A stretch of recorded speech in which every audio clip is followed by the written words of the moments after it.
Greetings, sentient beings. This broadcast is not intended for children. There will be strong language and adult themes. And we are completely unprepared for this today. I have no idea where purple is. Okay, I'll see you later. Bye bye. I'm done. Oh, great! Now I'm gonna have to do it solo. um. So let's see. We have it's supposed to be a topic on how to be an. It's a topic on how to be an ally and how you can attract them, and for the LGBTQ plus. Well, I guess you guys can usually consider me an ally, although I don't usually personally use the term. I usually leave that up to the individual to decide for themselves whether they want to call me an ally or not. Well, I don't know what it means because I hate gay people. No.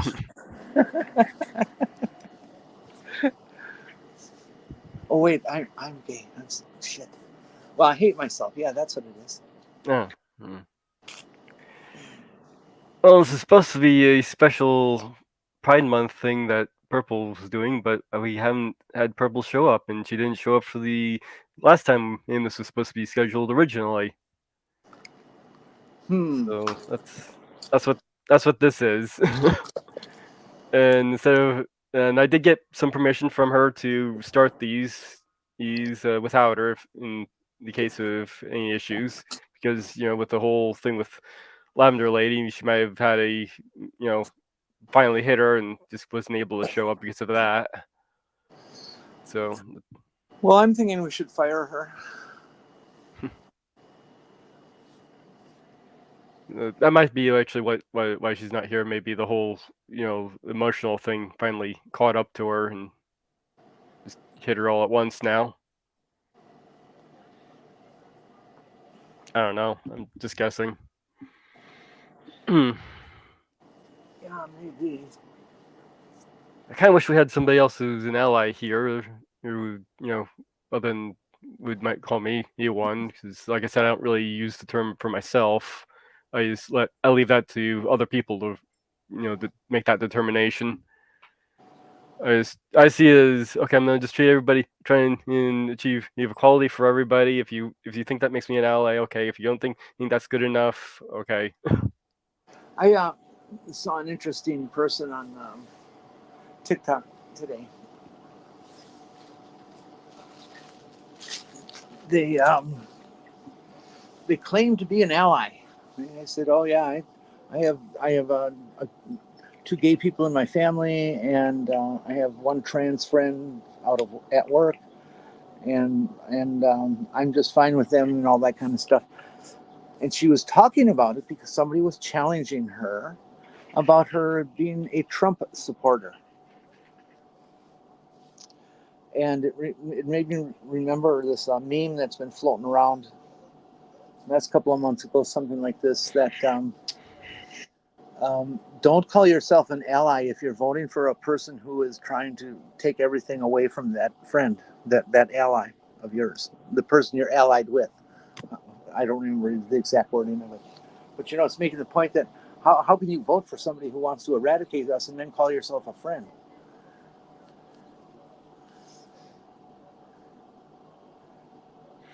How about that?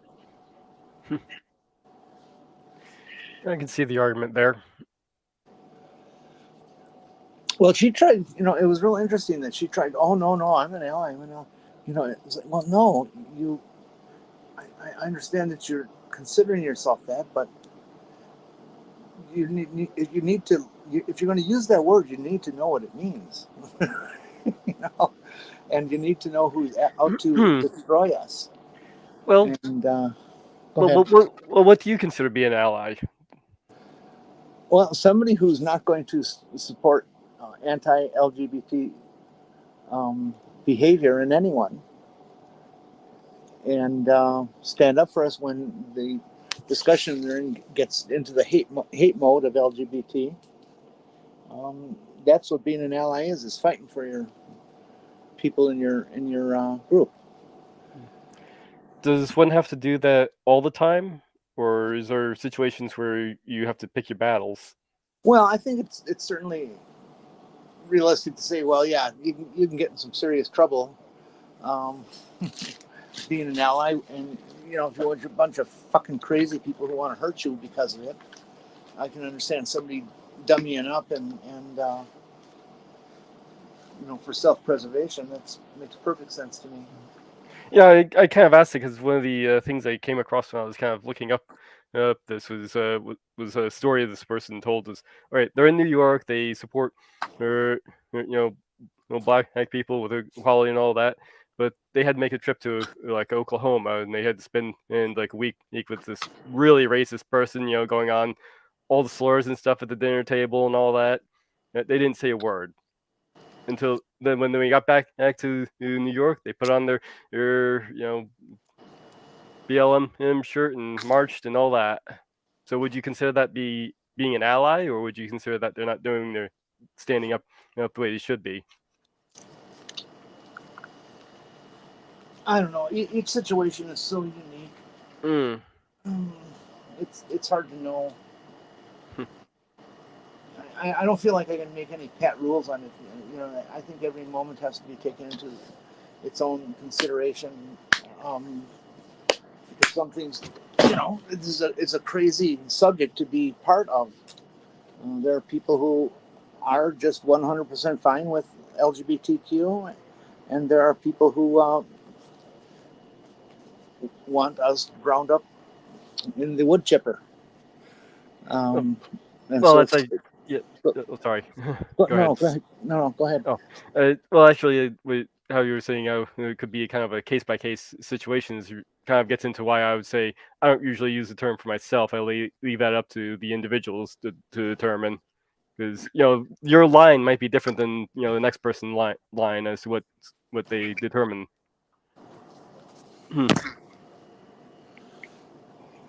You got an example in your head you could offer?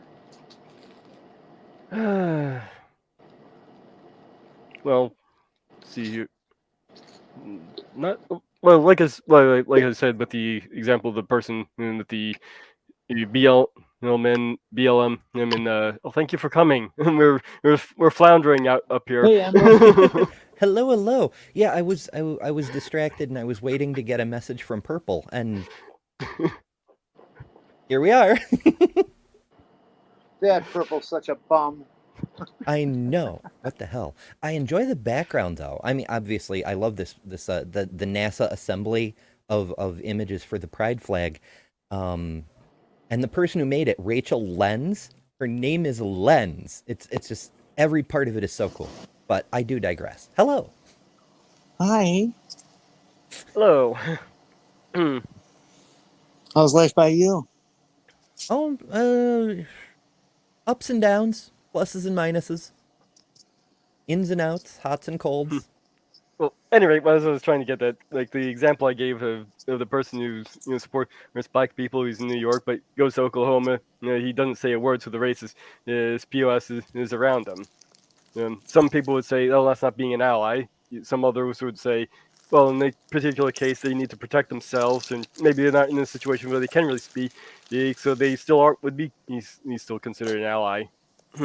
Oh yeah, absolutely. People's lines might be different from each person. That's the reason why I was saying I don't usually call myself an ally or anything. I don't want to. It also kind of feels kind of pretentious, because someone might, oh, I'm an ally. I'm standing up for the yada yada yada. Oh yeah, but you didn't do this, so you're not an ally. I get it. It feels like virtue signaling. Yes, exactly. I mean, it's also kind of peer pressury, which I think is the main point. It's like, here I am standing up for this marginalized group, and you should too.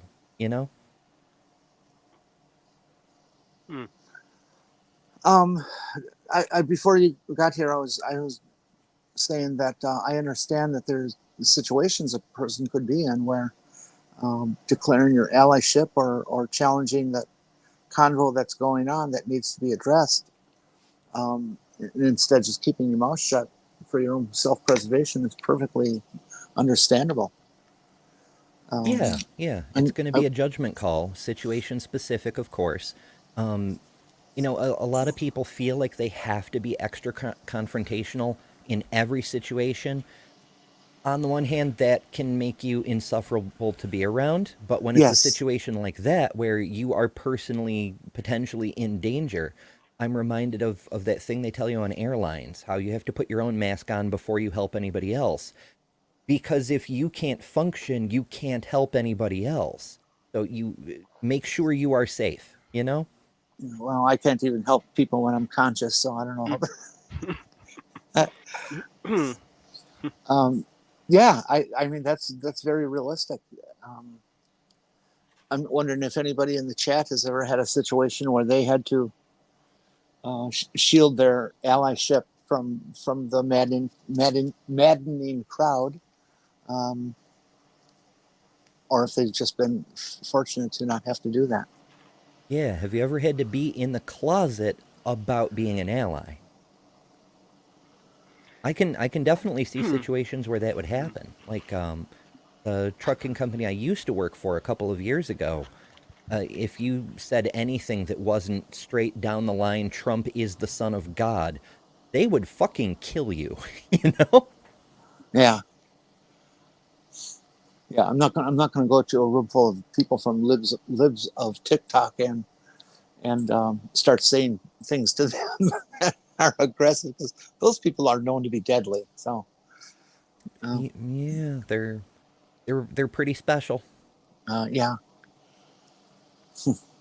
So So yeah, it's it's situation specific. Also know your audience. Like you know, going in a situation like that where it's Chaya Rychek and her fan club, no matter what you say, you're not going to make any headway because that's the vibe in the room. But also, like, if you come across a person who's kind of on the fence, like, I don't really understand this group of people, I think they're weird and they should keep their shit in their bedrooms or whatever, and you come at them like all confrontational, like, well, you know, the science says, you're not going to make an impact. You know, think about how you would like to be talked to, especially if you're mistaken about something. You got to be careful of people's defensiveness. You've got to be careful about people's um, foundational beliefs. Like a lot of people are like, oh, yeah, I believe Jesus loves trans people, but the Bible says they're wrong. And, you know, how do you even talk about that? You know, that Well, actually like a person. that actually kind of gets in into another good point. Let's say the person regarding themselves as an ally has some blind spot. Excuse me.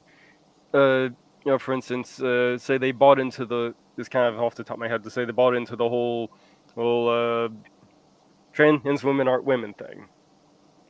So they, you know, they'll accept you. They'll call you who she her. They'll still treat you as a woman, all that. But you know, mentally they'll say, no, this isn't really a woman. Still, this is still just a guy physically and all that. Where, you know, would they still consider that to be an ally, even though they'll still defend you? You know, they'll still say, okay, you can be in that bathroom. Well, as I often say, beliefs shape actions. But as long as a person, you know, is willing to agree to the fundamental humanity of another person, then, as my housemate likes to say, everybody's entitled to their wrong opinion. smart roommate. He has much wisdom, yes. And what we've been kind of hinting about is, I think it's important for us as part of the community to um, understand the situation that our allies are in. If 10 years ago, it wasn't a big deal. Today, it's a big deal. And I can't expect people who are allies, who are my friends, they're my friends before they're my allies. Um, I don't want them to put it all on the line for me. You know, I would not be able to cope with a situation where they got pummeled or even worse, because they were defending me or our people. I just don't want to see that happen. Yeah, well, allyship is intersectional. Like, everybody who's a member of one group ideally would also be defending members of other groups when the shoe is on the other foot, and that includes allies. Like, if you've got a friend who, say they're cis, but maybe they're gay, and you run into transphobes, well, now you're their ally.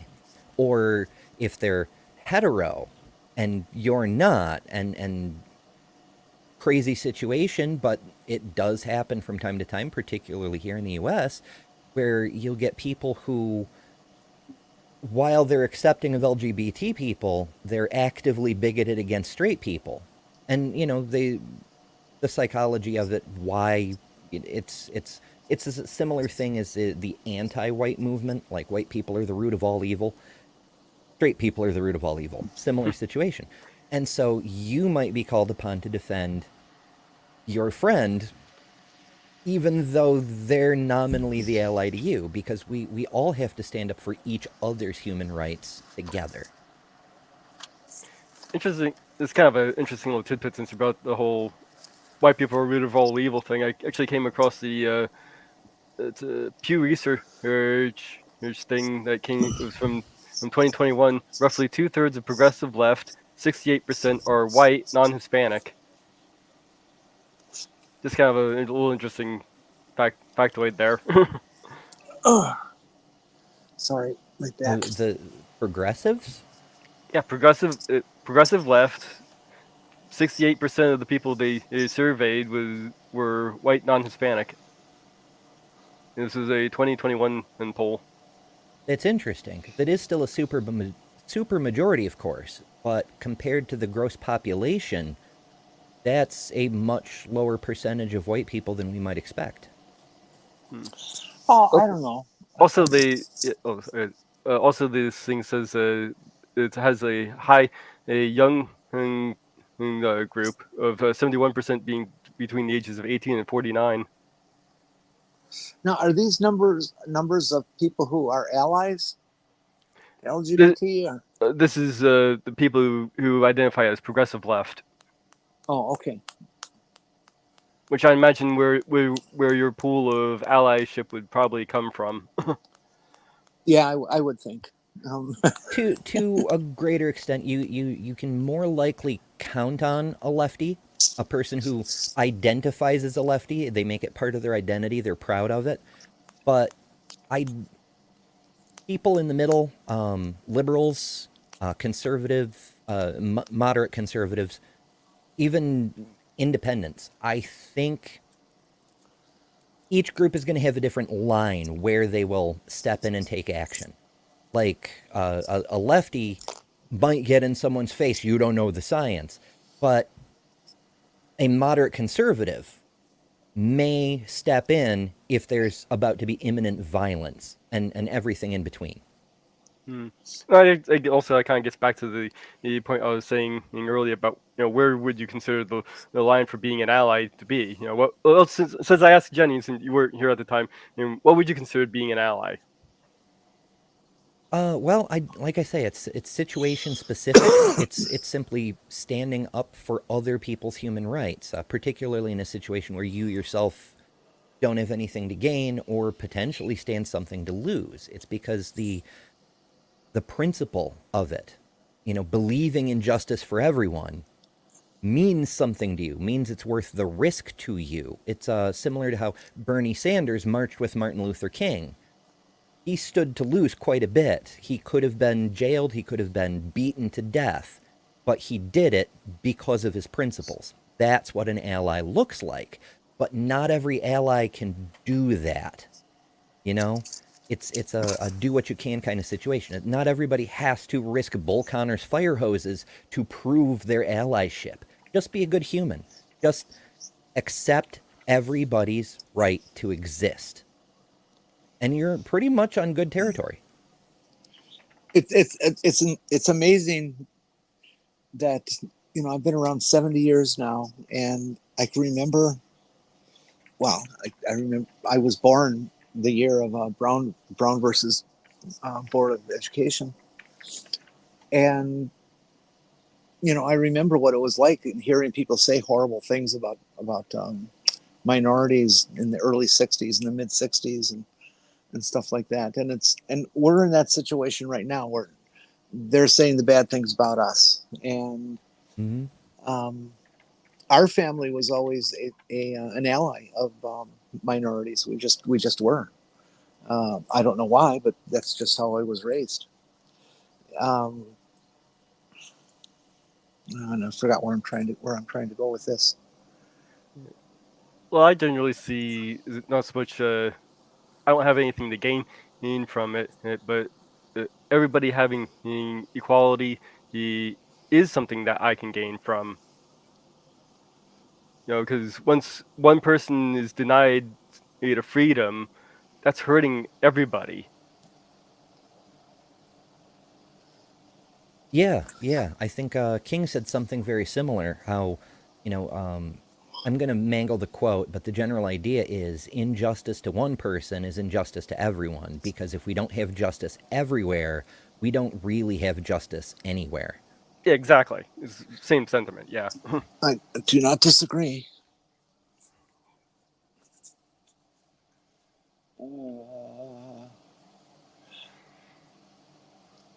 Yeah, I guess it's a matter of like, are we willing to accept people declaring themselves as allies when they work against the community's own interests? Like on the intersectional thing again, I'm thinking of Brad Palumbo off the top of my head, a gay man who runs a right wing grifter damage control podcast. He calls it, and he's gay. He's openly gay, but he's very aggressively anti-LGBT, particularly Really? the T, but the rest is fair game too. Like, since he's gay, he's technically part of the community and theoretically has automatic allyship throughout the community, but he has gone out of his way to demonstrate he is very much not. So, what do you do with a person like that who Um, either is part of the community or is connected to it in such a way that you would assume they'd be an ally, and they're clearly not?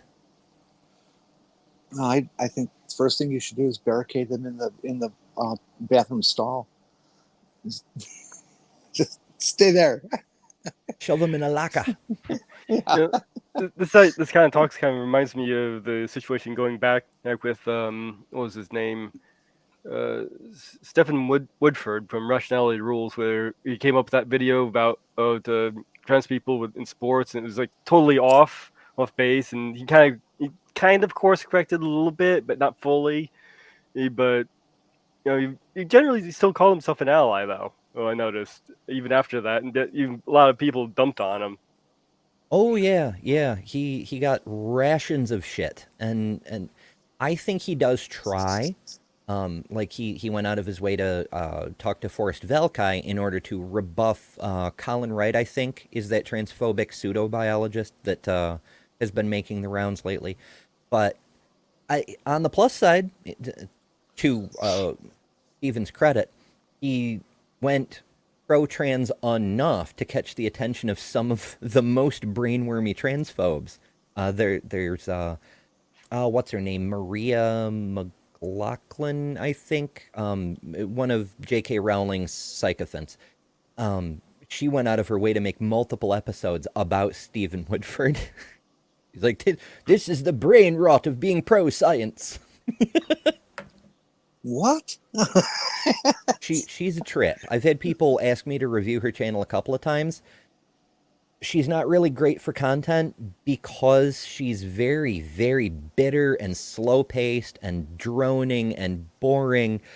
Her arguments are laughably bad, though, so I see why I keep getting those recommendations. But she's really hard to actually cover because she's just not entertaining. She's evil as hell, but she's not entertaining. Huh. I think getting back to the sports thing, that for me, in my observations, that's the most common topic that an ally that I'm talking to will come up with as the thing that they're most unsure about. Oh yeah, I love you. You're great. You're wonderful. Let's go out and have a great time. Blah blah blah blah blah. I'm not sure about that sports thing. I think we should just not let them until we understand it better. Well, like we've been looking at it for 20, 30 years. I think we understand it fairly well now. Mm-hmm. You're chickening out. Yeah, that's my general take too, is I can understand from your perspective. You're not familiar with the research and you think that maybe we should hold off or something until the science comes in. What you don't know, and possibly what you've been lied to about, is that we've been doing research for decades and decades. Like, it's pretty well established at this point. IOC just came out with a study earlier in the year, and this is their internal sports medicine division of the IOC that tested the different muscular capabilities of trans women versus cis men versus cis women versus trans men, and found that not only is there no significant advantage among high-level athletic trans women and cis women, but that trans women are actually at a disadvantage in a couple of significant ways. So we have the data. It does exist.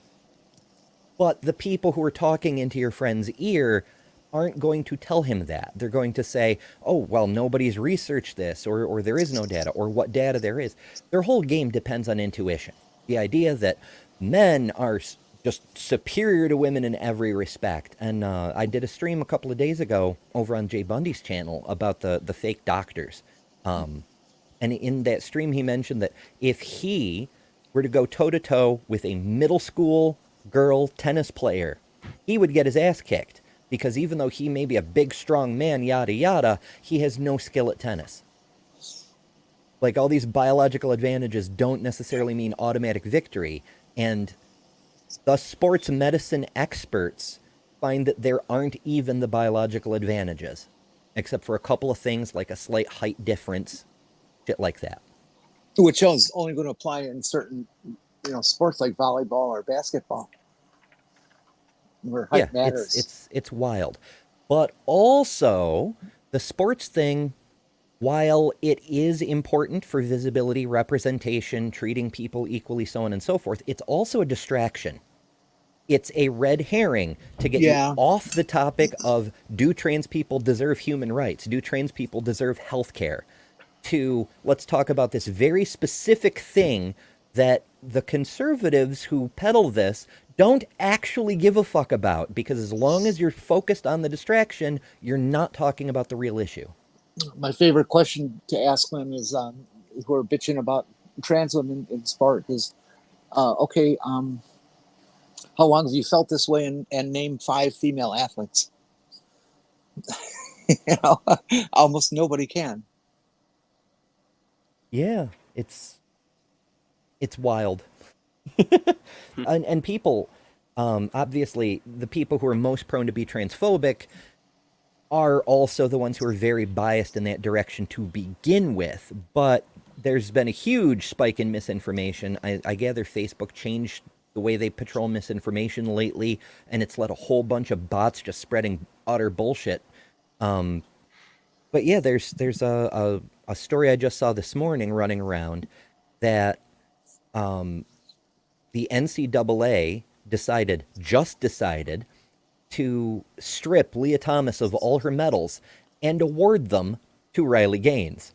All of them, even the events that Riley Gaines wasn't involved. Now, this is obviously false, but people believe it because they have a bias to believe it. And there's thousands of comments saying, God bless, about time, common sense prevails, as it should be, all that sorts of crap.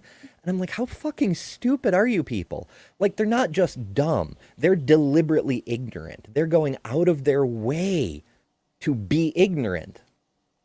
It blows my mind that people are like that. I haven't heard that NCAA thing. That's holy fuck. It was a new one on me too. It turns out it got made up in early December 2023. Yeah. But it's making the rounds. Yeah. There's another version about that says, as you're probably aware, Leah Thomas wasn't granted standing to apply for this year's Olympics. So the right-wing grifters have taken that and turned it around and say that she didn't qualify. She was never allowed to participate in the qualifier. But they say she didn't qualify and Riley Gaines did. Well, there's a list of all women swimmers on the U.S. team that's already published. There's 20 of them. Riley Gaines is not on that list. And yet thousands of people, amen, praise Jesus, etc. I worry about the future of humanity sometimes. Well, I think the important lesson to take away for allies, get back on the topic here, is that to be a better ally, arm yourself with facts. Take the time to read the studies, and we're not just talking sports. We're talking about everything, all the psychological and physiological dynamics that are trans, and learn them and be able to stand up in an argument when these idiots are spouting pure lies, because it's the lies that are hurting us. Go ahead. Yeah, actually, that was something that was sitting here on the back of my mind. One of the issues I was identifying for or attracting in allyship was left often as a messaging problem. This is going these things are actually going on more or the left in general, but I think it applies in these situations. But they also pointed out this is probably a lot of propaganda. So, but what that the left tends to not do is put effort into unpropagandizing the issues. So they're letting all this propaganda and perceptional problems build up and not really combating them in any effective way. Yeah, yeah. I don't disagree at all on that. And like I said, it has to do with every facet there is about the trans issue. It's all being lied about. Every word. It's like Trump at the debate the other day. It's just this long string of lies. Constant. Every lie after another lie after another lie after another. And it's like, good God, what the hell's wrong with you, Mister? My head hurts just from thinking back on that debate. Oh, I don't want to talk about debates. Okay, we're not going to get into the watch debate. it. I tuned in late, and I had to turn it off because I hit him right in the middle of one of his rants of all this list of things that Joe Biden's done this and Joe Biden's done that. All these horrible things. No, Don, those are all your things that you have done. Don't gaslight us, Buster. So, anyways, I'll stop with Trump and stuff right now.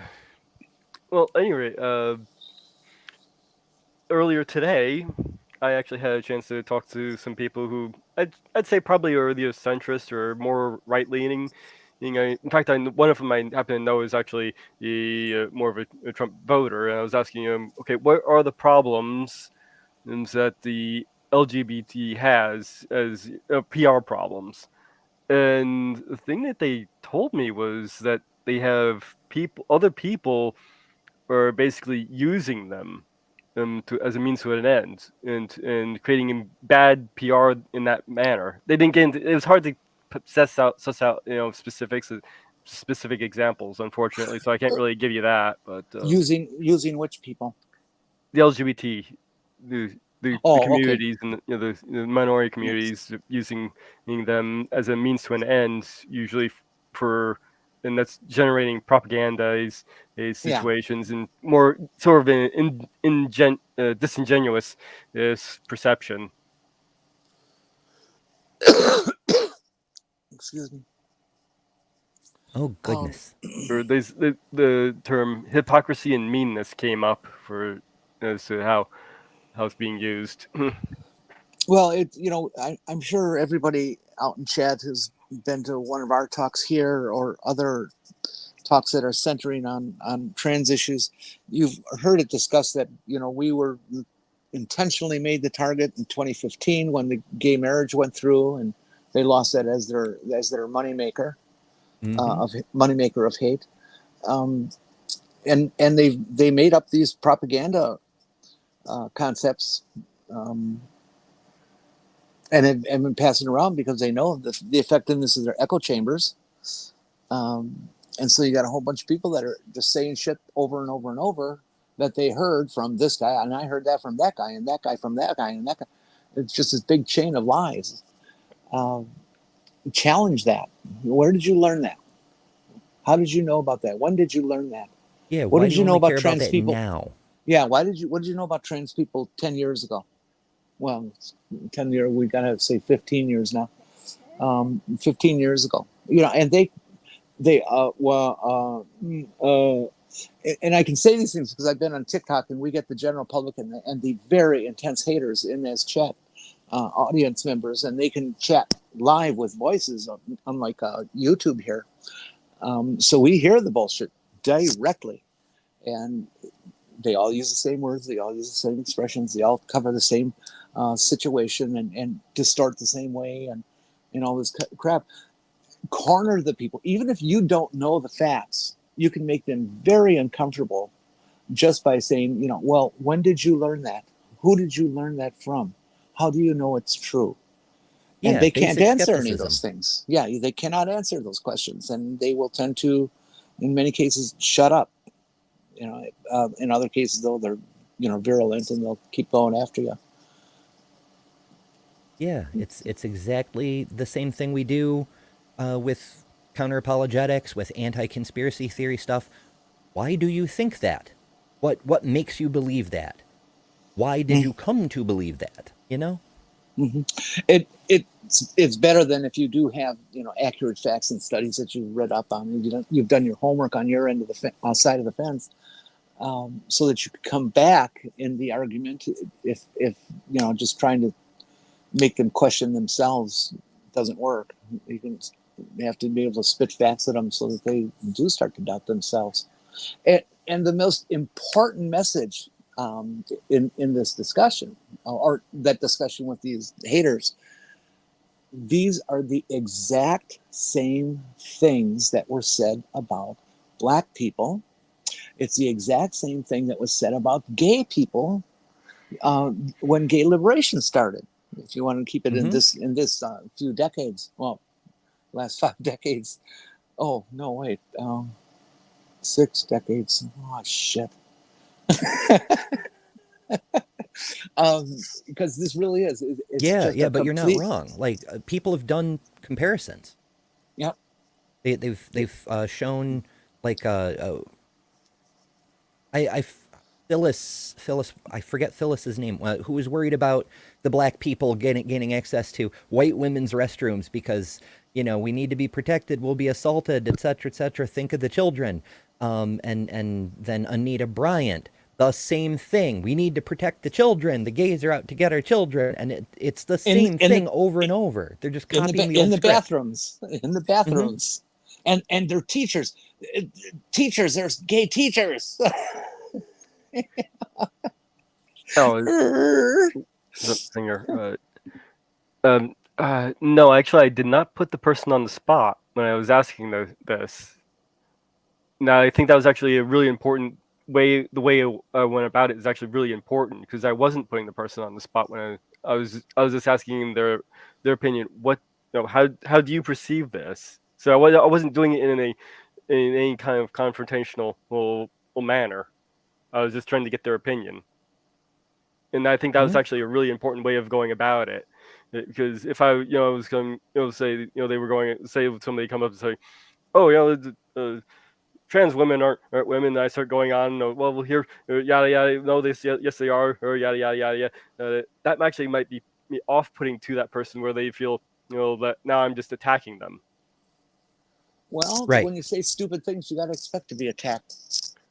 Well, that's just the thing that can actually drive people away. But that person might actually be useful down the road if I went about it in a different manner.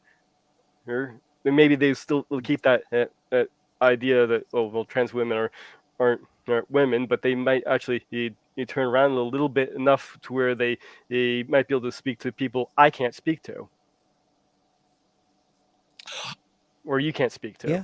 There's value to it. And as with all other things, with counter apologetics, with any kind of social movement, with any kind of science movement, everybody doing things in their own way, having a diversity of approaches is far more valuable than one person saying, I'm right about how to do this. You have to do it the way I say, or you're not doing it right.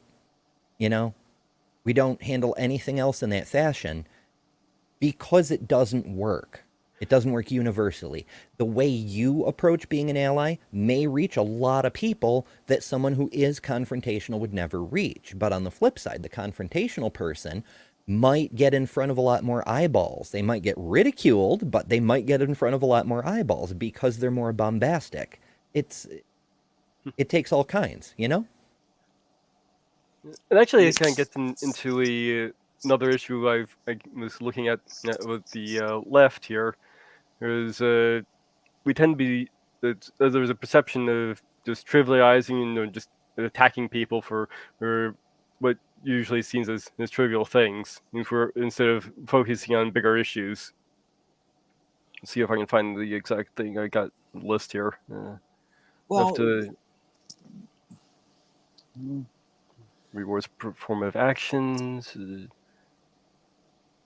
the trivial things matter because it's the trivial things that the opposition stacks up to make us look as bad as they possibly can, and that's where the division in allyship or haters comes in.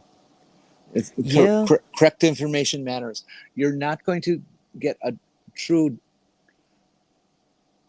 a pure hater to ever change. They're just not going to.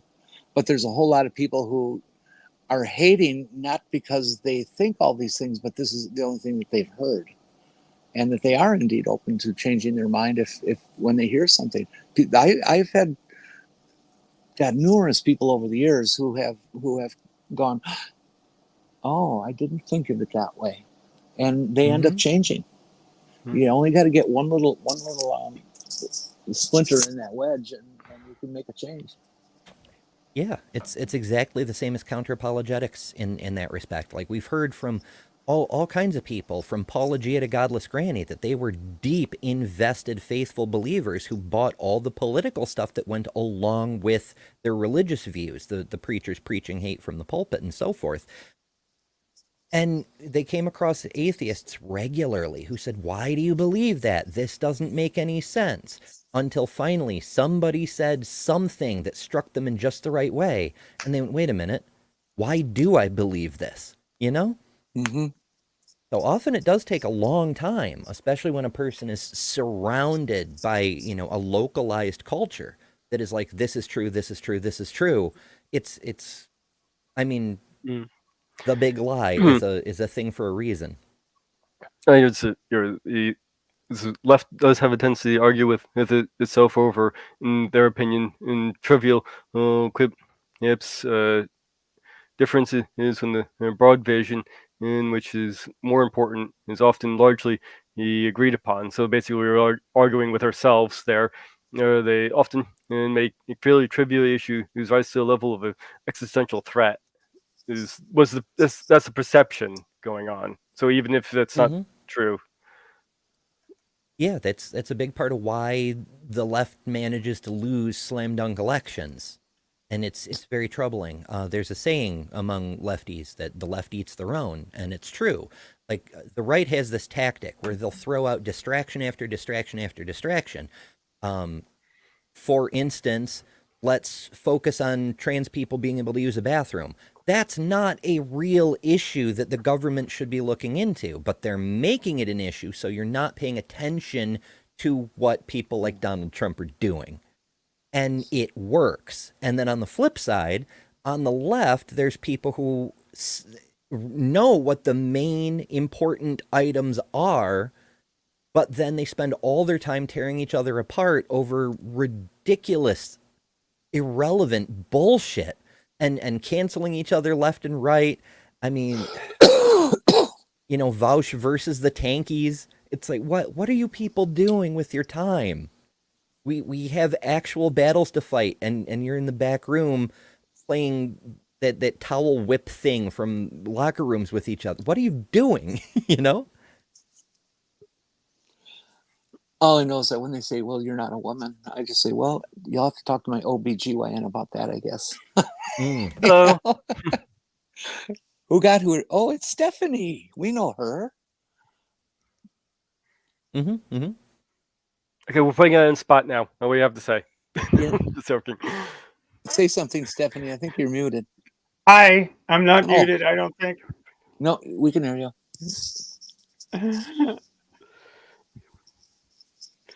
So, what's your thoughts on what defines an ally?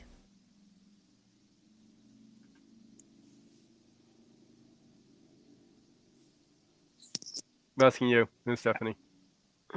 I'm struggling to find the window I have open so that I hear the echo all the time. So bear okay. with me. We'll give you a moment then. Okay.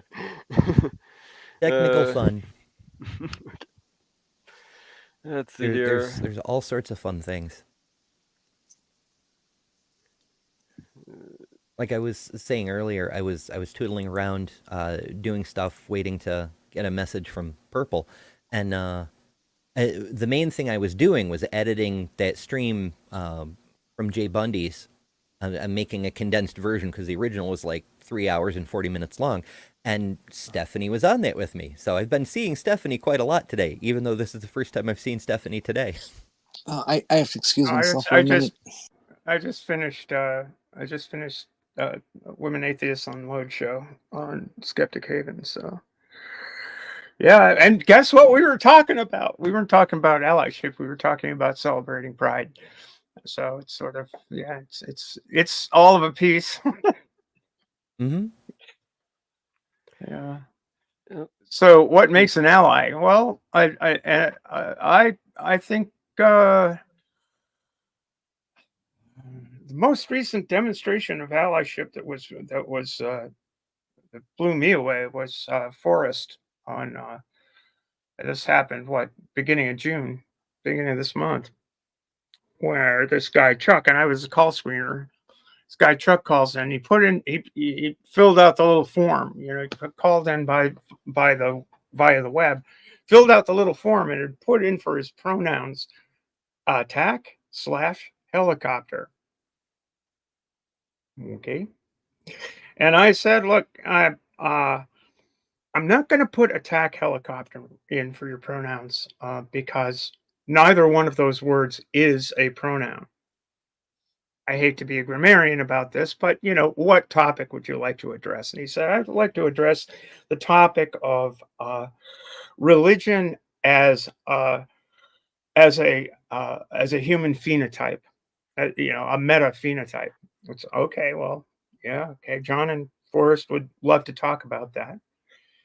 So I wrote in none for pronouns, but Morgan, who was producing the show, added a producer's note that said, this guy said his pronouns were attack/helicopter. And Forrest, to his immense credit, said, the producer dropped this note, we can get to that topic. We can get to the religion as phenotype topic, but we're going to deal with this first. Okay, we're going to deal with this right up front. Producer says you listed your pronouns as attack helicopter. Do you know how shitty that is? Go watch the whole thing. It's just beautiful. Went on.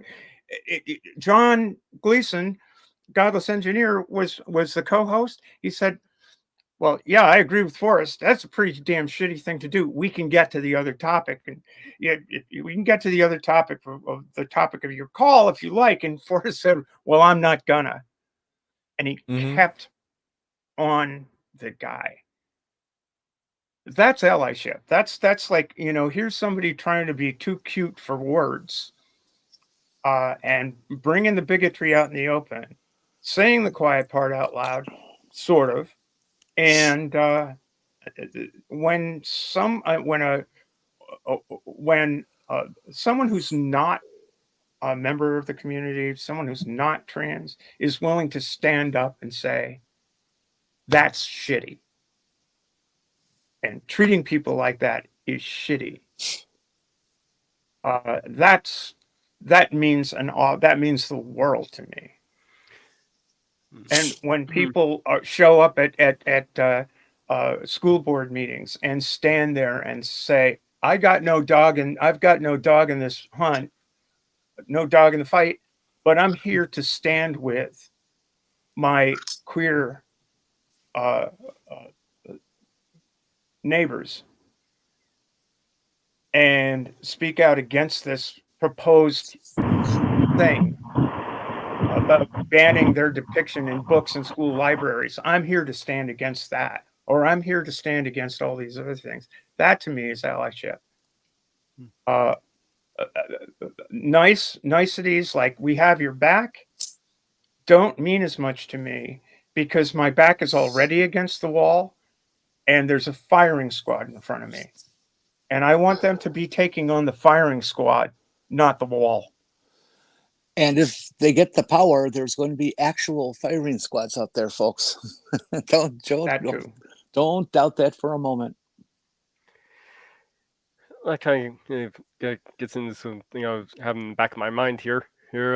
Would it be better off for the allies is to be the ones in putting themselves out and doing the arguing, and while all those who are in the LGBT community, you do more of the perceptual work.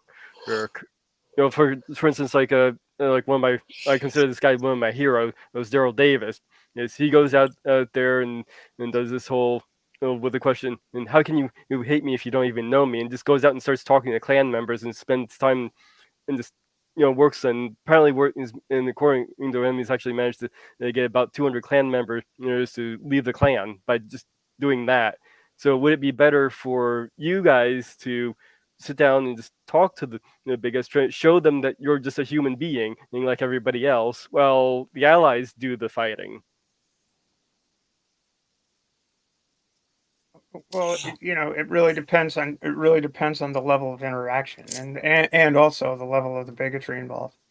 I know Jay's has had a lot to say about that guy, the guy who interacts with the KKK people, and I don't want to speak to that topic. I think Jay's in a better position to talk to that. But I've engaged with some people who, particularly ones who like to try to appear to be reasonable.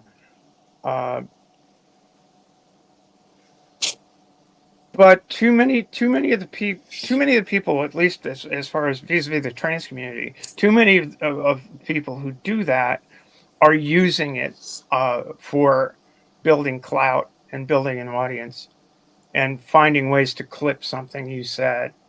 Too many. There are. There are people that approach things in a reasonable way. There are people that approach things in a triggering way. People who will, I had a conversation with one gentleman who was at great pains to tell me to go sew myself a dress while I'm literally sitting at a sewing machine building a bag in a stream where they're talking on and on and on about epistemology. And this guy, he's not there for that. He wasn't there for that, really. He was there to be his own impolite Nazi self and scream out transphobic insults. He told me I was a goblin, which hey, okay, fine. Oh, I'd rather be a goblin than a demon. Yeah, well, I actually said no. I'm not a goblin. I'm a Balrog. Well, that kind of gets what I mean. I mean, if you can spend more time if you had more time to interact with other people such as yourself, and you might lose that perception of you being some weird monster or whatever. They might, but I think those engagements, in my experience, those engagements have been unproductive, and the only productive moments in that sort of engagement is in exposing the bigotry. In other words, that was what I did. What Forrest did was expose the bigotry. And what I did was, the guy called me a goblin. It's like, hey, I make a decent point within the context of of the epistemological conversation that was going on. Because I'm me, I'm a goblin, and I need to make myself a man dress. You know, so you can't have that conversation with that guy. You can frame the conversation in such a fashion as to expose the guy's bigotry and let other people draw their own conclusions, because this is what we're dealing with. These people are not nice people. They are not going to change their minds. They're not. They're just not. You know, I've had people tell me that the nice, polite guy is a fellow by the name of Pine Nuts, or Pine Creek. I'm sorry. Pine Creek, yeah. Pine Nuts, Pine Creek, Pine Cone. I don't know what the fucking guy's name is. He doesn't use his right name. But he went out of his way to misrepresent an actual study. And I got him to read this actual study on the air, on his channel. And he read the conclusion that was diametrically opposed to the conclusion that he had 1 hour before led his audience to believe in a peer-reviewed study. So that's productive in that the guy looked like a loon. And he denied that ever happened. But of course, the internet remembers all. Yeah, Sorry, it can man. be. Yeah, So it I can don't be. engage with him anymore. It's like, that's it. I'm done, and I'm not going to engage with the other guy anymore because I'm done. Did that once. Now it's up to other people to, particularly allies. This is where allyship comes in. It's up to the allies to say, hey, what's up with that? Yeah, it where I'm kind of at goes to anyway. show a lot of the points that have been made so far. For one thing, like Pine Creek, his followers, they were exposed to him saying, "I fucked this up. That's not the thing," but they continue to follow him anyway, and they go along with the pretense of pretending it doesn't exist. So being confrontational, you'll reach reasonable people some of the time, but the people who are motivated to be biased in one particular direction, you're not going to sway them until something knocks them off that higher than thou perch. Similarly, with allyship, you know, Forrest, shining star of an ally, absolutely wonderful human being in general, but also as an ally. John, it's not that he isn't an ally, it's that he didn't prioritize the same way Forrest did. John was thinking, you know, what you did is shitty, you've been called out, now let's move on because we're here to do a production, we're here to entertain the audience with this is the topic we need to get to, whatever. And Forrest saw things differently. He says, no. This is the top priority. We're going to deal with this first, you know? It doesn't make John not an ally, just that Forrest is more, you know, a superstar among allies. Yeah. It could be like the level, I guess, like of education in terms of like I think Forrest knows more biology than John does. Well, he's a biologist. Yeah. Exactly. Yeah. Yeah, that's one of the things that hurts us a lot these days. This was not as hard to deal with in the gay liberation days, because things just weren't done like that. How people question science, you know, it's like, well, you know, okay, you say one thing and they say, well, I want to see the study. What study? Show me it. Duh. I can't take the time to look for it, even though it's out there and I can get it for free. No, You know? Yeah, here's I the actually, thing. no, actually, I am okay with if they're saying there's a study and that person is, what study? I think it is acceptable to go and do the legwork and put the link and give them the link. I think that's okay. Yeah, it's like don't take our word for it. There it is. Read it for yourself if you're not lazy enough to Well, do it.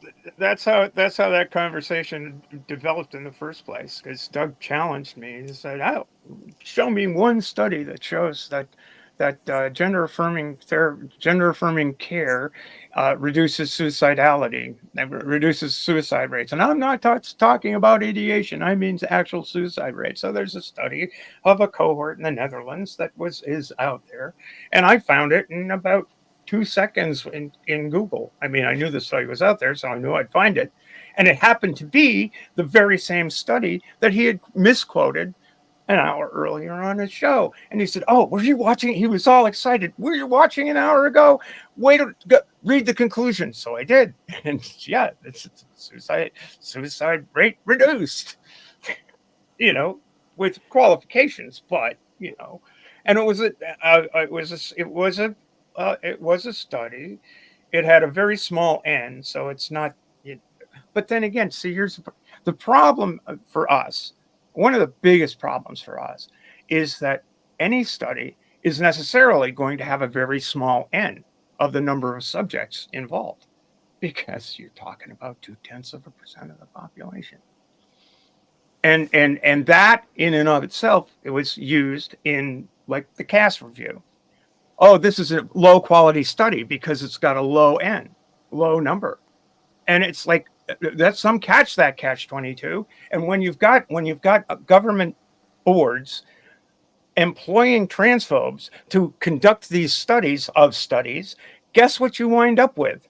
A fucking transphobic report that shuts down gender affirming care throughout England, one of the nations in the United Kingdom. It sucks, the position we're in. That's where you allies touch come on in. something that's very interesting. As Jenny was saying, it is helpful. Again, allies don't need to know all the things in order to be good allies. You can just ask skeptical questions. Why do you know that? Why do you think that? Where did you learn that? Etc. But one helpful thing to know in these post-Cass review days where people are throwing it on the table as if it's the fucking gospel of transness is the Cass review itself is not peer reviewed. No, and people just give it a pass because it's a government report. But here's the thing. Everything that legitimate governments make policy based on, whether the government commissioned the study or not, goes through peer review because they want real science. Cass isn't peer reviewed because that wasn't the point. No, that particular study is being called out for the bullshit that it is by everybody. That's all. I've yet to see any positive review of that study. Oh, I found one positive thing in it. Oh, you did? Yeah, Cass's own original research about the efficacy of puberty blockers. Yeah, she did a study. Her staff did a mini study. And again, it's only published in the Cass review, so it isn't peer reviewed either. But what they found was that when children with gender dysphoria take puberty blockers, there's no improvement to their mental health, but there's no worsening to their mental health either. Now, this is their study. This is Cass's own original research that shows there's no worsening of their mental health, which is the actual point. She found that they are effective at exactly what they're supposed to do. But yeah, by Cass's own criteria, the Cass review is low quality. Okay. Yeah, and I think the reasons could be like they haven't gone through, their, the puberty, and that's the reason. Like, because those sex characteristics can like create those dysphoric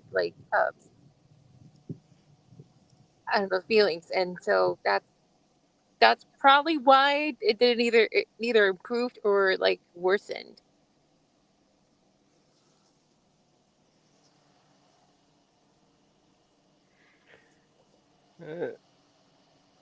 All right. Amber brought up a good point that I was going to bring up earlier. The reason we need allies is purely a situation of numbers. Trans community. I don't know what the whole for LGBTQIA blah blah blah blah numbers are, but I know what numbers are, and we are indeed this minuscule little portion of the public. Okay, and we're up against 1/3 of the nation, so we kind of need some numbers on our side. We cannot do it alone. It's a fascinating thing as far as the right's rhetoric and tactics go, because they keep picking on smaller and smaller groups. Because, to go back to the 50s and 60s, they were picking on African Americans because they always had. It was just a long tradition. And they were like, well, they only make up like 13% of the population. So surely no one will stop us from picking on them constantly. And then we did. And then they went after gay people. And they were like, well, they only make up 5% of the population. Surely no one will stop us from picking on them. And then we did. And now we're on to trans people. And though they only make up 1 to 2% of the population, surely no one will stop us from picking on them. Well, we're working on it. Like, maybe stop picking on people. But of course, that's their business model. Indeed it is. So, I think it's like a lot more of the trans women than trans men. I don't know. I feel like trans women are being more brought up than trans men. I don't know if it's just me. yeah, they are being more brought up.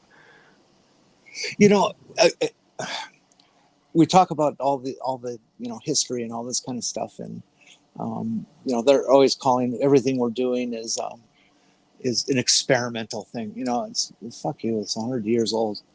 In that case, everything they did with your stomach ulcer is experimental too. Oh my God, yes. I mean, anything you put in, really. I'm sorry, I lost my point again. The experimental stuff? No, that's not helping. You'd think it would. I mean, yeah, a lot of this stuff we have been looking into for a long, long time. Some of it's newer than others, to be sure. Our oldest high-quality studies about puberty blockers go back to the 80s. That's still more than 40 years ago, and we've been following it ever since. We have longitudinal studies of trans people going back to the 1950s, the 30s if you count the Hirschfeld stuff, but most of that got burned. That's a whole other thing in and of itself. And all of these things have been going on since even before science started looking into it. Like, we've got HRT ads from major newspapers from the 1920s. It's not the same HRT we have today. It's not nearly as good or as efficacious. Fuck, I can't talk today.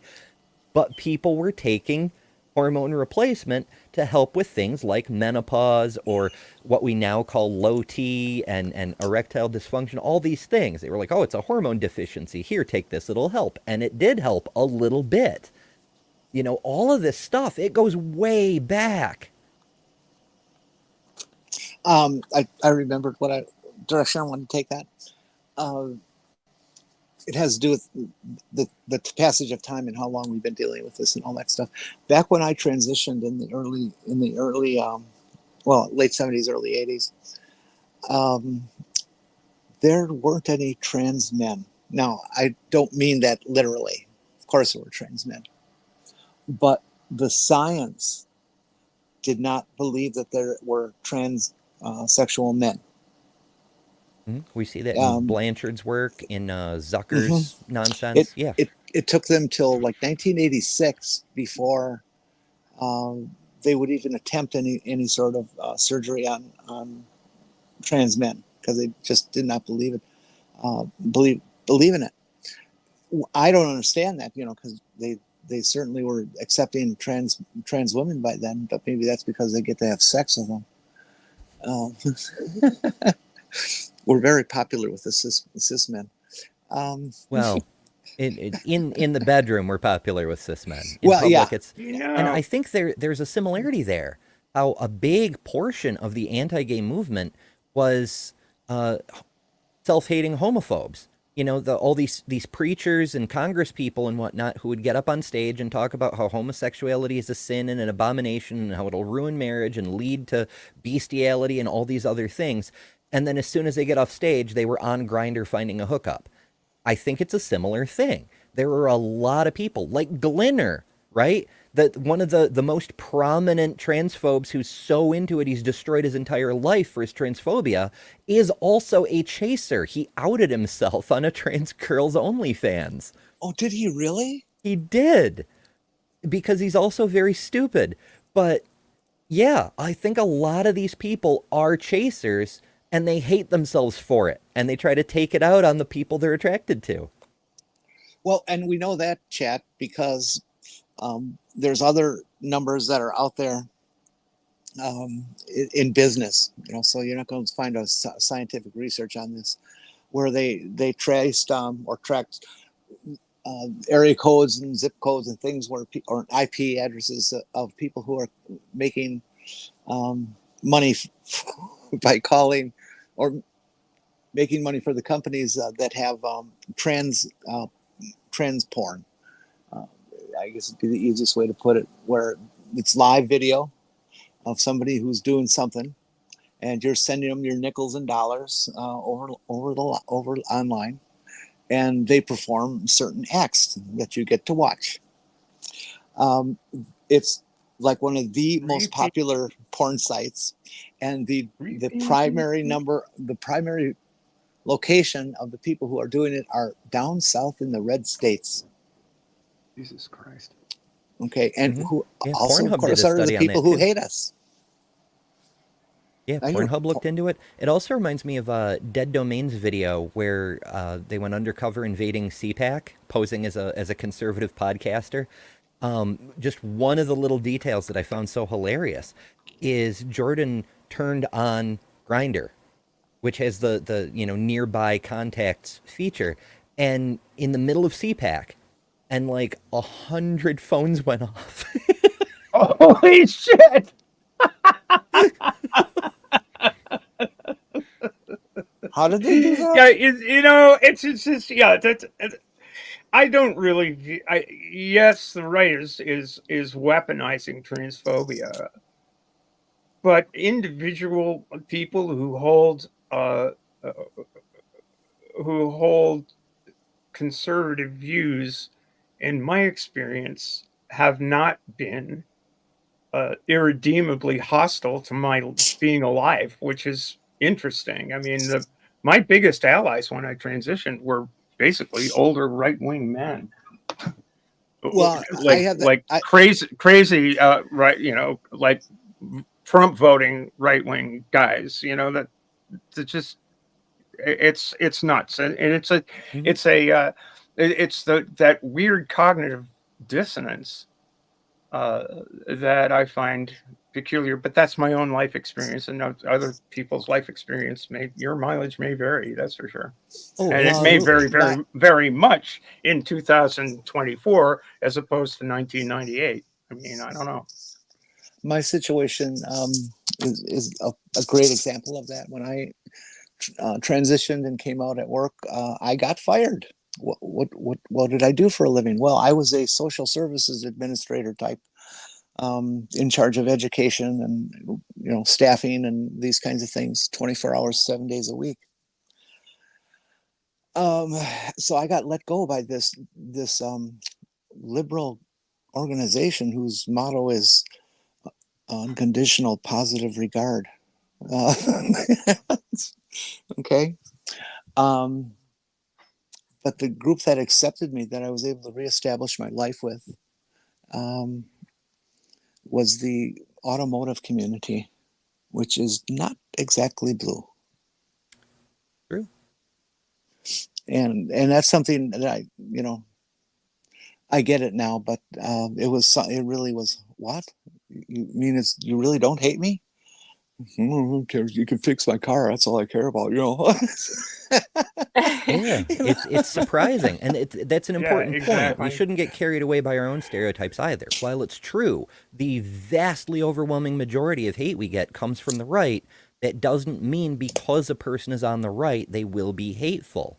I delivered to a guy with a custom Trump license plate on his truck yesterday. Was yesterday Friday? Yesterday. And he complimented my nails. because he's a right winger, even a Looney Tunes right winger, doesn't necessarily mean he's going to be hateful. And a lot of these classic conservative types, it goes to priorities again. The same thing with allyship is, where do they put the priority? Should a big conservative man pick on someone for the sake of the same virtue signaling that Mage was worried about at the beginning of the show?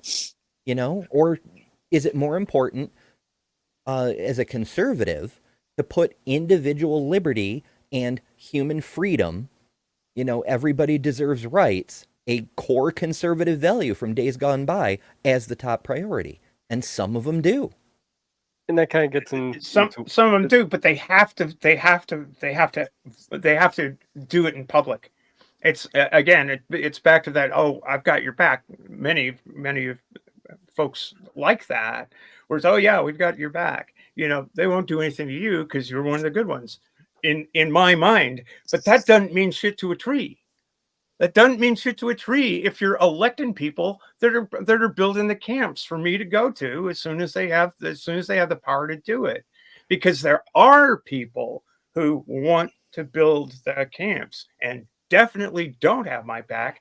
And the only thing that those guys are going to do is go tisk, tisk, tisk. Isn't it too bad what happened to Stephanie? Though that also kind of gets into how we're working on, and we're basically looking at it from the perspective of an individual versus a group here, though. Within the group, you're talking about more of a tribalistic thing, and where if you go and speak to the person individually, you're more likely going to get that person who's going to compliment you on your nails than the person who's going to hate you outright. Yeah, that's absolutely true. Once you get into a group setting, then culture kicks in. Both sides do it, but it's a lot stronger on the right. This team sports ball mentality. My side's gonna win. It doesn't matter what the consequences are. It's my side is gonna win, and that's really stupid and does a lot of damage. Yes, it's tribalism. That's a human thing. Is a tribalism. Yeah, that's one of the driving forces underlying the Christian nationalist movement. It's, they've defined their own team as Christian supremacy more than political ideation even. Like, their political ideation is Christianity first, and whatever flows from that flows from that. They don't care about the consequences either, because it's my team is going to win. I'm going to be on the winning team. Therefore, I'll be like better than you or something. It's fucking wild. It's one area. Humans are still evolving, as I'm sure Forrest would agree. And unfortunately, some of us haven't evolved as much as others. I think it may come into how we perceive the tribe too. I mean, with like I said, I tend to see it as we're all humans. So my tribe is probably going to be a lot larger than that right winger who is going to be looking at his tribe as the right wing, and you're not a part of it. Mm-hmm. Yeah, that's true too. That's a principle of human behavior, I think, from anthropology, that humans fight and vie with each other over fucking everything. We see it on the left with the way they eat their own.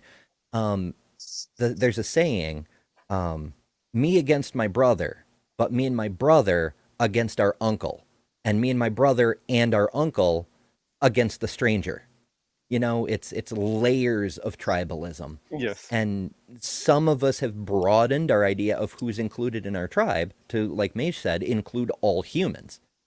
And that's a great way to be, because it just rules out racism. It rules out sexism. It just makes all this stuff as dumb as it actually is. But not everybody can do that. There's a lot of people who are America first, screw the immigration people and screw the Middle East people. And, they look at what's happening in Gaza and they point and laugh, because those aren't humans to them, because only Americans are real people, It's very disturbing, but it's a thing to keep in mind about how humans behave. And it is a measure of privilege to identify yourself as being part of the whole human species. That tribalism exists for a reason, evolutionarily speaking, because you have to invest your trust somewhere for your own survival. And the smaller and tighter you keep that group, the less likely you'll be to be betrayed. At least that's the fear that underlies it. If you include everyone, then you're inevitably going to be betrayed by someone who doesn't feel about you the same way you feel about them. Yeah, I'm not sure how to do a segue into this, but I'll just it's gonna we probably gonna talk about how to attract allies. So I'm kind of curious as to what your everybody's thoughts on what you think would be a good approaches to do that. You know, whoever wants to start first. I don't know that you can attract allies. Like you can convince people to be more open-minded, maybe convince them of the importance of standing up for other people, being a good person. But I don't know that I don't know that you can attract people for anything really. Like churches have tried for generations. They, come see a sermon and receive a free gift. Of course, they mean Ray Comfort's free gift, but that's neither here nor there. There's all these different tricks that people try, and nothing seems to really work reliably. You have to work with the people. You can't just put up a neon sign and say, allies wanted or something. Although I suppose you could focus on what's in it for them. I agree with you that we're not going to attract any allies. They either are or they're not at this point in our culture, and it's shifting that it's been doing. But we can hopefully affect the activity or the level of involvement that the ally is into. There's always, of course, going to be people who don't have the time, family obligations, work obligations, all these other things. But for the people who are open to being active somehow, or shifting their thrust in their activism if they're already doing stuff, is very possible. You tell them the story. Hey, do you really know what's going on with these folks? Which also works pretty well with low level hasn't signed the contract yet haters. Then I've seen that happen too on TikTok, where you actually change a person's mind and they walk out of the chat not bigoted anymore. It does happen. Yeah. Everybody at some point they gets exposed to a certain thing. They have a come to Jesus moment, for lack of a better term. They're like, holy shit. Okay, maybe I should paradigm shift. Maybe I should rephrase this a little. How do we avoid driving people away? Well, that's that's an issue. It shouldn't be, and there's no good reason why it is, except for the fact that the opposition is very good at shifting blame and manipulating and lying and cheating and stealing and all that other good stuff. There's a lot of people come up. The first thing they say, and it's another one of those pieces of propaganda everybody knows because that's the only thing they've been hearing, is, well, I don't mind gay people or trans people if you just stop shoving it down our throats. Okay, everybody says that. Everybody who has the complaint about us being not invisible anymore. And it's like, well, fuck you, we're not shoving it down your throat. You guys started to attack us and we're defending our lives. Okay. We are literally in fear for our lives. So screw you with your shoving it down your throat. Don't stop shoving your religion down my throat. Well, that's sort of puts me in mind of that old saying that every accusation from a conservative is a confession. Yep. Because that's exactly that. They're thinking, this is how I look at it. This is what I would do. So they must be doing it too. It's interesting that you bring up I'm sorry. Go ahead, Jenny. I swear I have something to follow up on. I swear that Trump at some point in his life had an affair or an overnighter with a trans woman, and somebody's holding it over his head. So that's why he's so mean to us. I want to follow up on something you said, Jenny, about visibility, and that is that used to be a condition of transition, that you needed to Oh, be invisible. You know, that was you didn't get any therapy or anything until you could prove that you could melt into the crowd, and you know, the 2 year real life test thing, all of that stuff. That used to be a condition of, oh, you want to transition, great, then prove that you can live in in the other gender role to me, and then we'll talk. And that's seems like that's what a lot of people would then want us to disappear into, you know, just sort of melt into the background and be uh, not be visible at all. You know, it's like that's the don't shove it down our throats thing. It's like, well, it puts you between a rock and a hard place, you know.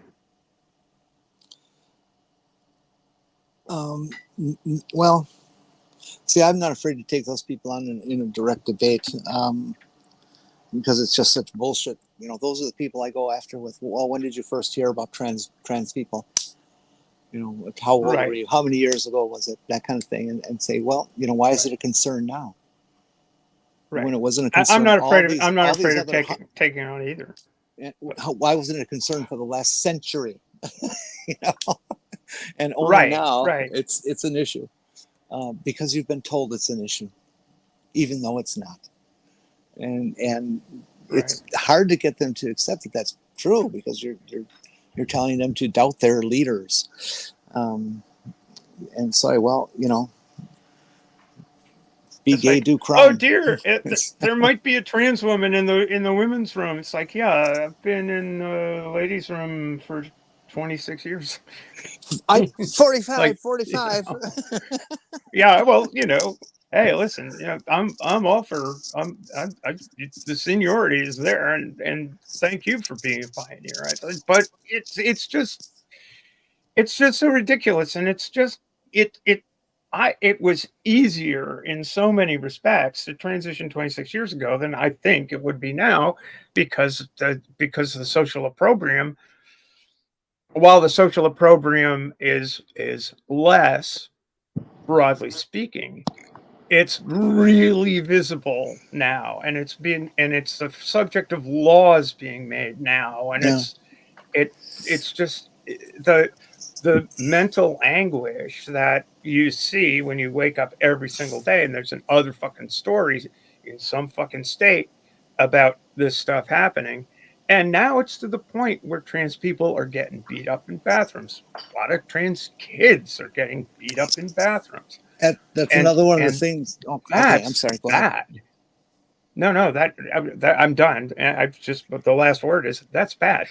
That's a horrible consequence of this hysteria that's going around when it's never been an issue.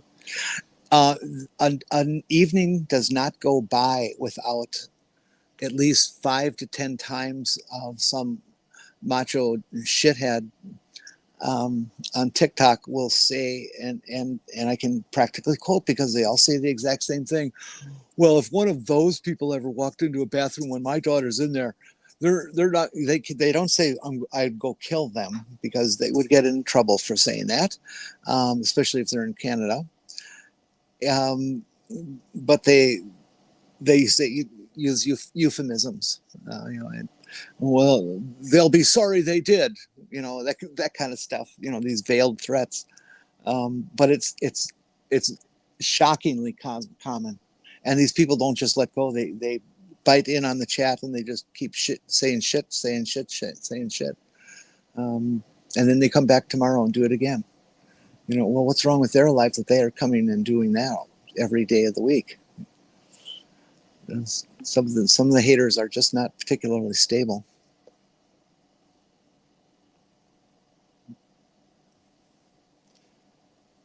I wish we had somebody here who was, say, just transitioning now, who could give us a perspective on what it's like today to transition.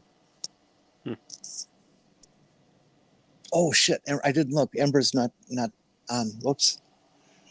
Well, Wait. where's that perp? And Junie, Junie. you've been at it for a while. Yeah. Well, medically, I've been doing it for what, 2 years? But I've been out since 2018. Um, and from my experience with from people, like, just to go back on the question of like how do we attract, I was gonna also just rephrase it as like how do we prevent people from walking away from us in general. And the thing that I keep hearing from at least one of my friends is like, well, why are you all so over the top?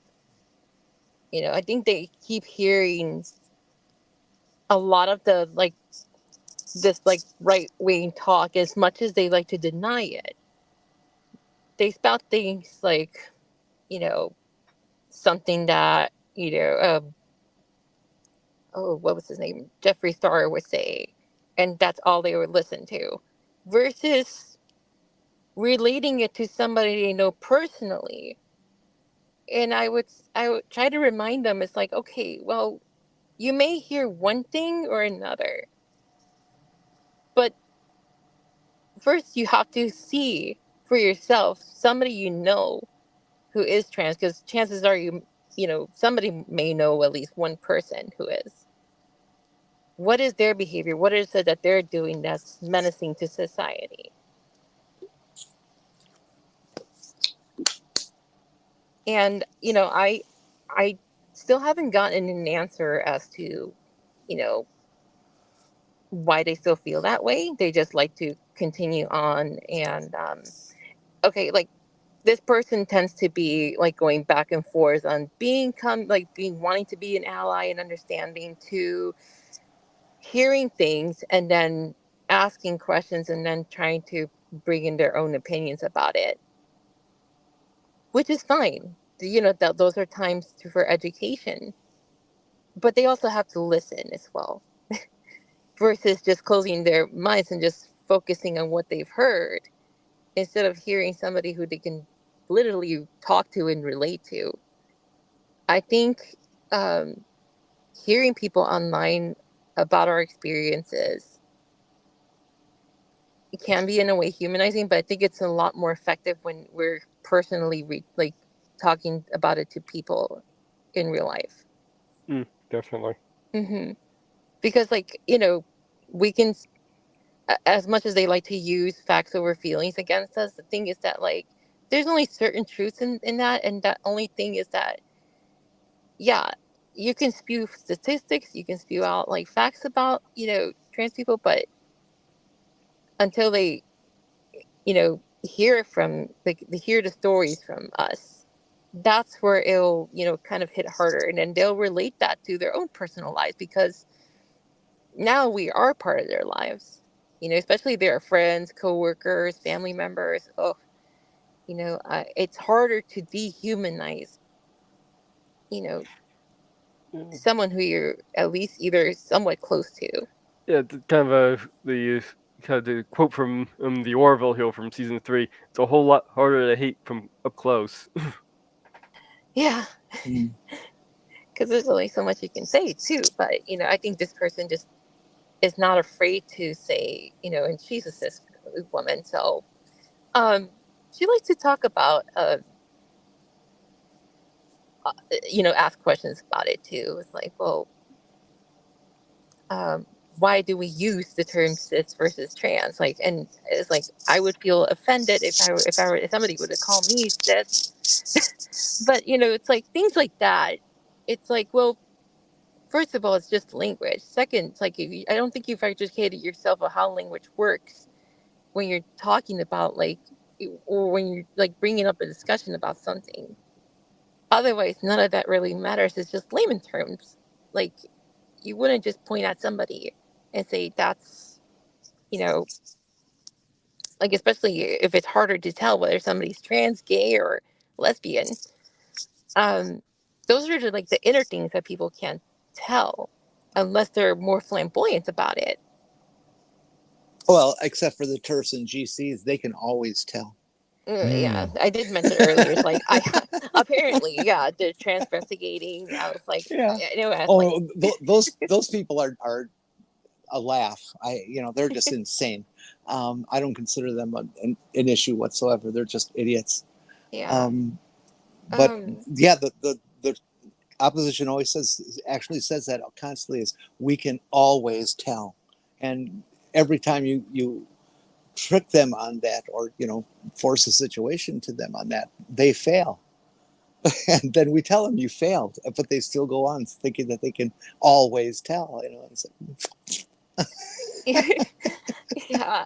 And speaking of that, like, I heard that stream and it was magnificent. That portion, with the helicopter guy. Oh gosh. Now Yeah. I Chuck? You mean Chuck? Good old yes, Chuck. good old Chuck. I screened that guy 3 times on the line.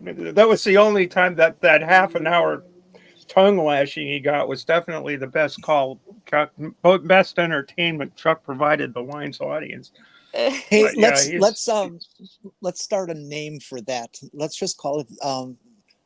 I always pronounce his last name wrong. Valkai, is that it? that's it. We'll Yeah, call it Valkai. the Valkai tapes. definitely. Have a little bit of mystery in there. The Valkai tapes. Uh, Have you heard them? I put on my best help desk voice when I'm screening calls. So I'm never hostile with people when they call in.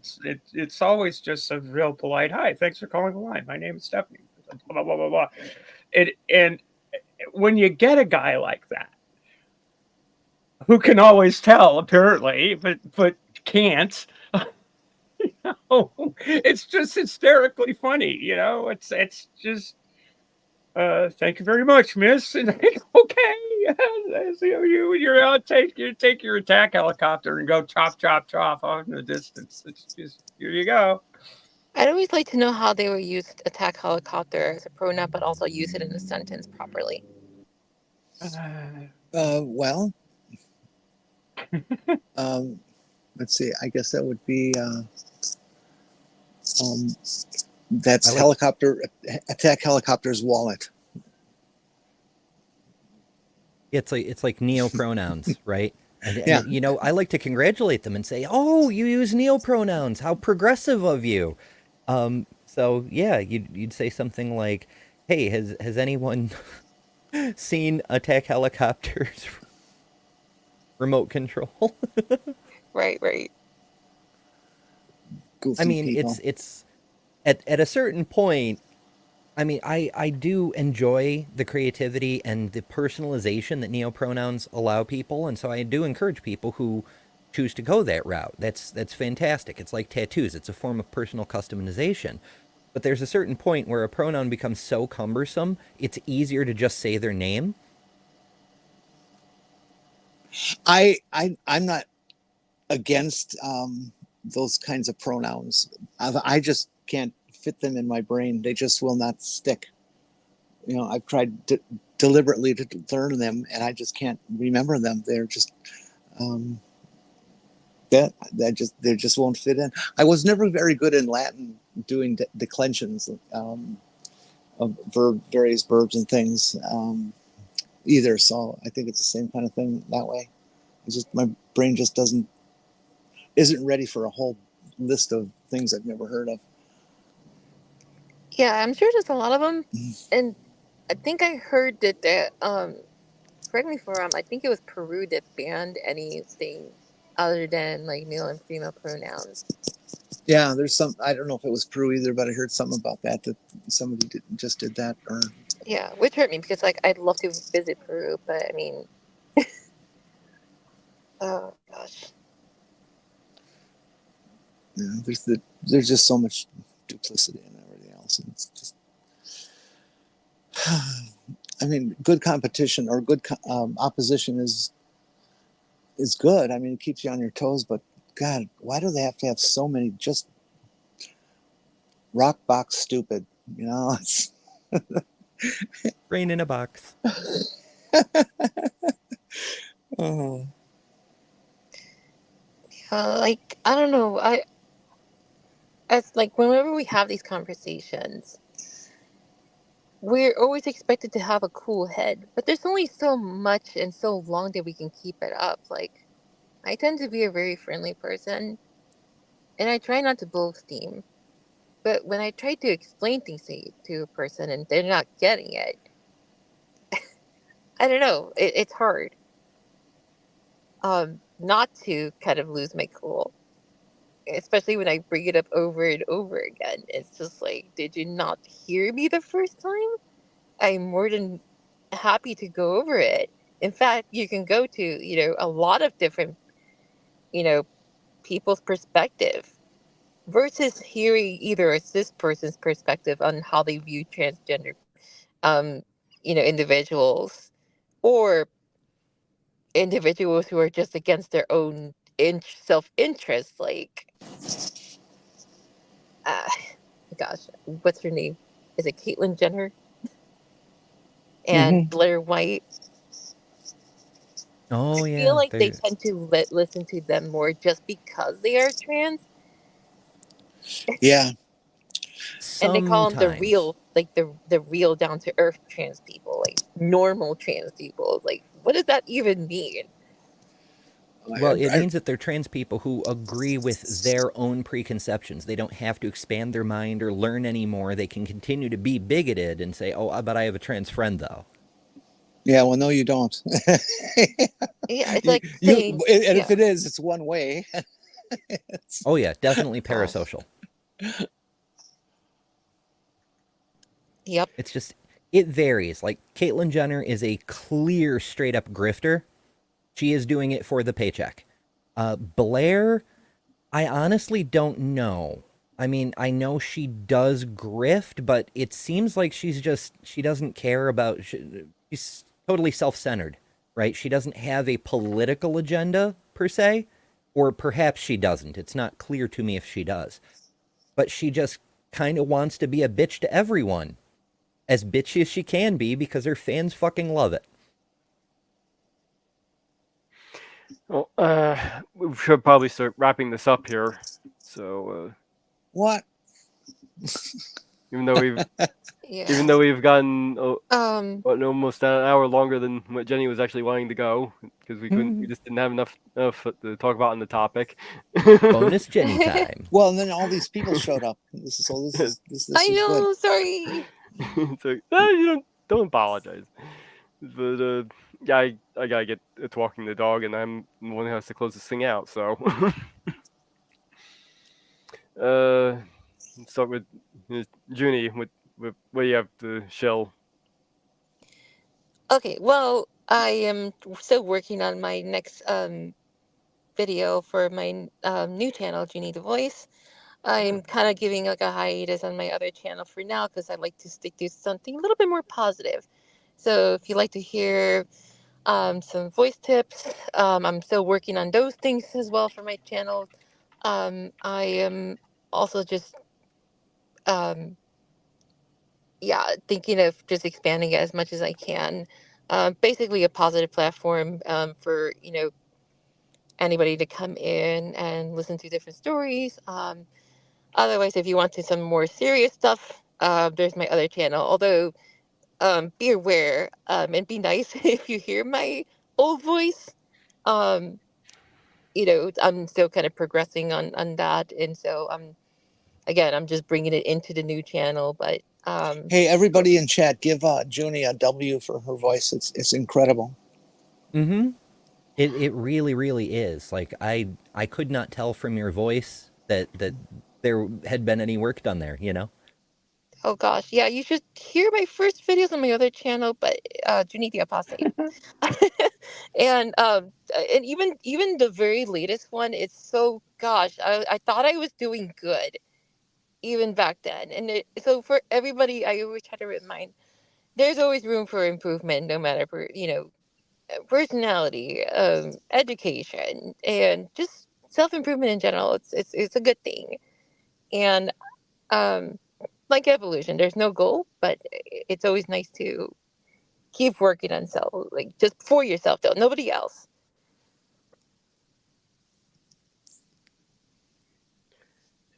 Stephanie? Gee, I don't know. I just did go watch Women Atheists Unload from today. Give that give Skeptic Haven a little bit of love. Probably gonna hang out with Neil, the 604 Atheist, in a hour and a half or so. Hang out there. We've got the transpositions coming up on the 4th of July at 0 hour Zulu, which actually would be the 5th of July, but let's not get technical. 0 Zulu, 8 Eastern, Thursday. We've got another episode of the transpositions coming up, and on Friday, July 5th, the transpositions will celebrate passing 200 viewers, 200 subscribers in its first 3 months of operation. And we're pretty tickled about that. We've got a few guests coming by to say hi and give us a little bit of love. So I hope you'll join us then. And I don't know what I'm going to do on my channel. Maybe I'll do something, but you never know. With my channel is pretty free form. If something grabs me, I'll do something. I've been trying to figure out how to get a little sailing action on there, but I haven't figured that out yet. Maybe someday. But that's it for me. All right. Ember. Well, I'm sure everybody here knows already, but you can find me on the YouTubes at Better Than Ember. All my other links on betterthanreligion.com. Stuff coming up. Let's see. Well, there's a premiere going on right now that will lead people over to the thing I'm on next, which is a debate review over on Mark Reed's channel. We're doing a part 2 of Alex O'Connor versus Dinesh D'Souza, and it's been hilarious so far. I've got my regular Sunday live show, doing some fun stuff with fundies this week, so that should be entertaining, hopefully. And then I've got a surprise extra video coming out on Monday. It's already available to members, which pertains to the aforementioned doctors impersonating actual medical organizations thing. So that should be pretty good. And then, of course, as Steph said, Thursday, transpositions, and Friday, the subscriber party. So yeah, lots of stuff. Busy week. Jenny. What?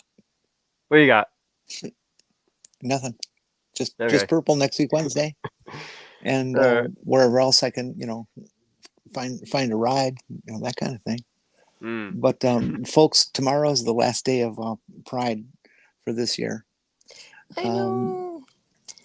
I just want you to all go with thinking about us, not just this month. But take the time to think about us every once in a while, and send some positive vibes out from your head. We're a strong community, but the giant is very, very big. Yeah. Tomorrow will be my very first Pride Parade attendance. Oh, If all goes well. we'll have fun. Nice. I haven't been able to get to one myself. All the ones around here, charge an arm and a leg for admission, which pisses me off, but that's a whole other topic. Well, anyway, Be sure to remember us on Guy Fawkes Day this November, the 5th. Remember Yes. the 5th of November. Remember that, because if we lose this one, we'll have lost more than you can possibly imagine. all right. Well, I've got my new channel, Mage's Media Musings things. You can go check that out. Now, interestingly enough, the first video I put up there was somewhat inspired by this particular stream a little bit. I was actually collecting some quotes from different shows and stuff, and they ended up getting compiled into that video. Cool. So you can go check. So that was my first one. On Friday, yesterday, I just recently released a little tribute to Donald Sutherland for his passing. Yeah, Oh, that was and good. Martin Mull yesterday. Oh yeah, I heard about. Yeah. Unfortunately, I probably won't be getting to doing a tribute to this. I don't want to get into doing it for every celebrity that passes. Hmm. You That'll just have a become a thing for chore. you just have a Yeah. thing for guys named Donald, huh?